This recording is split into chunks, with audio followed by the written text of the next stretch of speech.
शादी के बाद भी मतलब अपना वेतन अपने माता पिता को देना चाहिए, तो जिन्होंने हमें इतना काबिल बनाया है। तो और जैसा मेरी भी ऐसी कामना है कि भविष्य में मैं ऐसा कर सकूं, तो आज ये भी रहता है कि माता पिता बेटियों से कुछ भी स्वीकार नहीं करते हैं जब शादी हो जाती है तो उनके घर से। तो इसमें भूख करें या न करें, अपन को उनके लिए करना है, और कुछ न कर सकें, वो ना लेवे तो उतने पैसे से उनकी स्मृति में कोई धार्मिक चीज समर्पण करने अपना काम तो हो गया।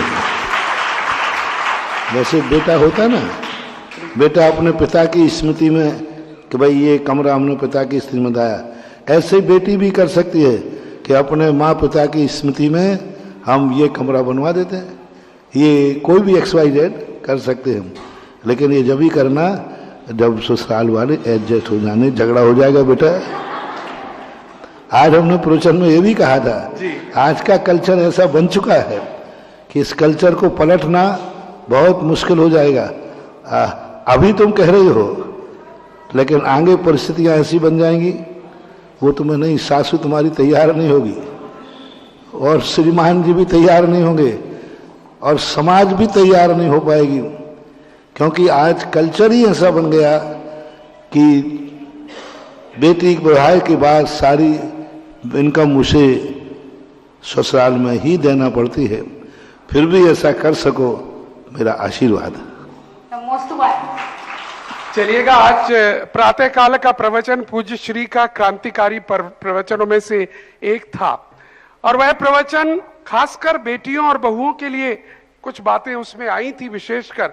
और पूज्यवर, मैं हमेशा कहता हूं कि आपकी सोच बहुत आगे की सोच है। जो आप कह रहे हैं मुश्किल है, लेकिन नहीं, मुश्किल नहीं है। आज बेटियां ऐसा कर रही हैं।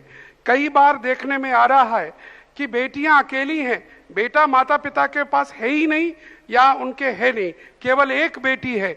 हम ये देख रहे हैं आजकल समाज में ये एक्सेप्टेबिलिटी हो गई है कि बेटी अपनी सैलरी का आधा हिस्सा अपने मम्मी पापा के लिए भेजती है और आधा हिस्सा अपने घर में देती है। यह प्रारंभ हो चुका है। और आज मुझे खुशी है कि प्रातः काल के प्रवचन को किसी बेटी ने तो माइंड किया,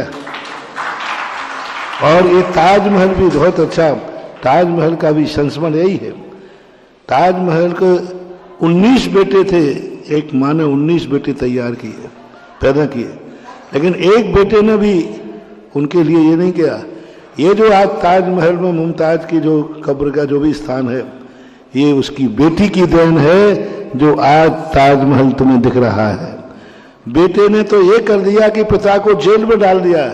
इसी ताजमहल ने पिता के लिए जेल में मौत दिलाई, और इसी ताजमहल में माता पिता का स्थान जो दिलाया, उनकी मुमताज की बेटी ने दिलाया।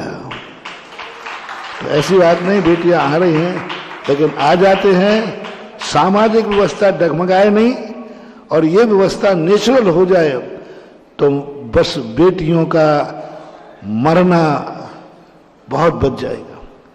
बेटियों के जन्म पर जो लोग कोसते हैं, कितनी महिलाएं हैं जो बेटियों के कारण पूरे ससुराल वाले, कम से कम सासू तो करती है, जिनके यहाँ बेटियां होती हैं, उसकी ससुराल में उस महिला की इज्जत नहीं होती। लोग उसको घृणा की दृष्टि से देखते हैं, उसको लायना देते हैं, बेटी बेटी पैदा कर रही है। कई बार तो मार भी डालते हैं, तलाक दे देते हैं।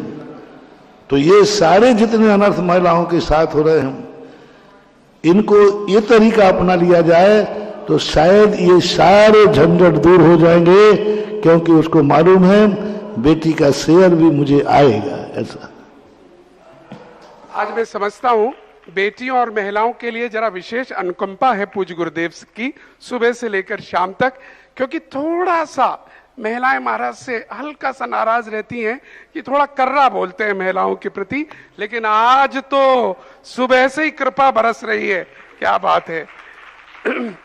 और चलिए, बेटियों की बात आई है तो एक ऐसी हमारे मध्य महिला यहाँ बैठी हुई हैं जो बेटियों पर बहुत अच्छा काम कर रही हैं। मैं बुलाना चाहूंगा शामली से डॉक्टर रीतू जैन जो स्मार्ट गर्ल ट्रेनर हैं, बीजीएस का एक बहुत सुंदर कोर्स चलता है जो केवल बेटियों के लिए 2 दिवसीय कार्यक्रम होता है। बेटियां अपना चरित्र निर्माण कैसे करें, बेटियां आज की मॉडर्न सोसाइटी में कैसे रहें,